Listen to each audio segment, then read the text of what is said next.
Hai, Assalamualaikum. Ya, kita akan buat nastar. Kali ini simak resepnya ya. Cukup simple, mudah dipraktekkan, dan rasanya tuh enak banget. Ini campuran dari margarin dan butter, 1:1. Yuk kita simak resepnya yuk. Yang pertama, kita masukkan margarin dan mentega atau butter 1:1 ya. Terus kita campurkan dengan 3 butir telur. Kita mixer aja dengan kecepatan paling rendah sampai telurnya tercampur rata. Oh iya, ini butternya kondisi dingin ya. Sebelumnya saya masukkan kulkas terlebih dahulu. Ya, kita kocok aja sampai semuanya tercampur dengan kecepatan yang sedang aja atau rendah. Ini saya speednya paling kecil. Atau bisa dengan whisk jika tidak ada mixer. Yang penting intinya terkocok secara merata aja ya. Jadi nggak perlu pakai mixer. Nggak harus pakai mixer.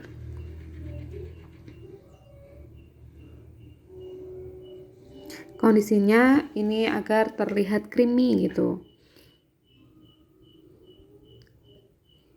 Nah, nanti kalau udah sedikit creamy dan warnanya sedikit memudar, langsung aja kita campurkan dengan gula halus.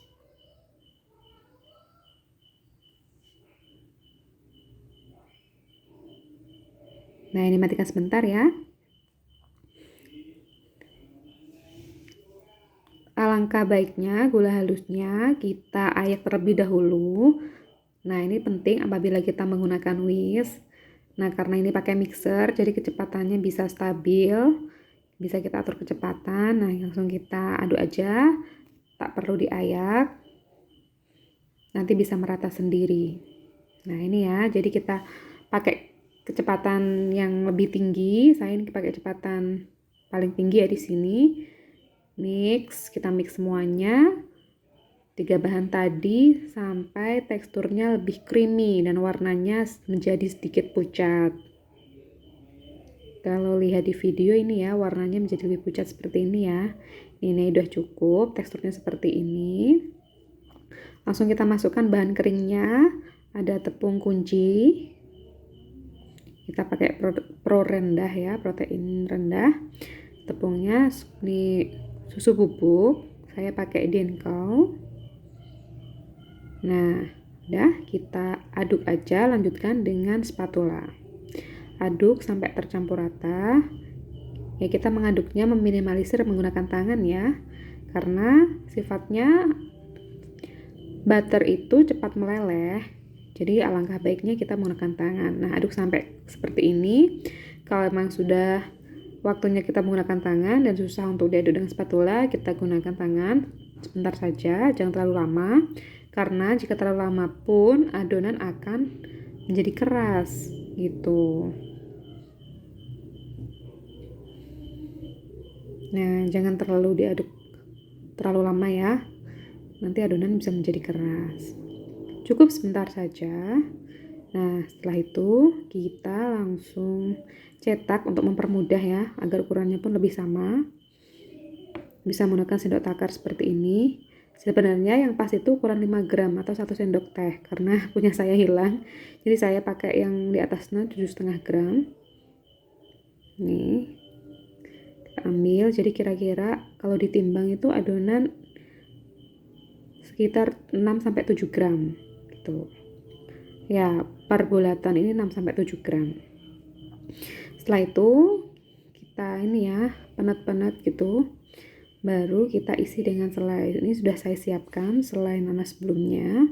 Untuk selai nanas bisa beli. Ini saya beli sebenarnya merek luxury, tapi saya masak kembali karena teksturnya terlalu benyek. Nah, ini sudah saya campurkan, sudah saya beri isi, bulat-bulatkan. Dan di sini saya mengikuti resep yang saya ikuti, yaitu punyanya Cigo Yanti. Di sini bentuknya tidak bulat, tapi agak lonjong. Jadi cara membuatnya kita bulatkan terlebih dahulu, bulat, halus sampai halus gitu. Habis itu kita Ini ya, kita pencet-pencet ujung-ujungnya agar menjadi lonjong gitu ya. Tuh, jadi seperti ini. Selera aja sih buat teman-teman. Nah, habis itu kita siapkan panggangan ya. Sebelumnya ini panggangannya, ovennya sudah saya siapkan, panaskan di suhu 150 dalam waktu 10 menit. Lalu kita lanjut oven, ingat di suhu 140 derajat aja selama 30 menit. Cukup ya untuk suhu 140 selama 30 menit, atau nanti bisa 35 menit lah, intinya sampai matang. Kalau udah sambil menunggu matang, kita siapkan bahan olesan. Di sini saya pakai 4 butir telur, kemudian sejumput garam. Kita aduk menjadi rata. Sebenarnya alangkah baiknya ini kita saring terlebih dahulu gitu, biar nggak ada yang bergerindil. Nah, ini setelah matang ya. Setelah matang tadi langsung saja saya cepatkan videonya. Setelah di oven selama 30 menit, langsung kita olesi. Nunggu hangat-hangat kuku ya. Maaf sebelumnya, ini saya tunggu hangat-hangat kuku baru saya olesin. Gitu, olesannya 2 kali. Ini karena susah kalau langsung dioles di atas loyang tuh susah ya, lari-larian terus masternya, jadi saya pegang. Megangnya pun sebenarnya harus lembut banget karena ini teksturnya cepat nempel di tangan. Nah, karena saya menginginkan kulit kulit olesannya itu menjadi orange, saya kurang dapat nih dari telur aja. Saya tambahin pewarna 1 tetes aja cukup. Setelah itu kita panggang lagi di suhu 140 derajat selama 15 menit. Nah, ini udah jadi ya. Jadi seperti ini penampakannya udah matang. Yang waktu udah panas ini seperti ini, baru diangkat ini ya, masih dalam kondisi panas, langsung kita oles dengan kuas yang bersih. Nah, jadinya akan tambah kinclong. Tuh, jadinya seperti ini ya, Mams. Gitu. Kinclong banget kan? Selamat mencoba, Mams.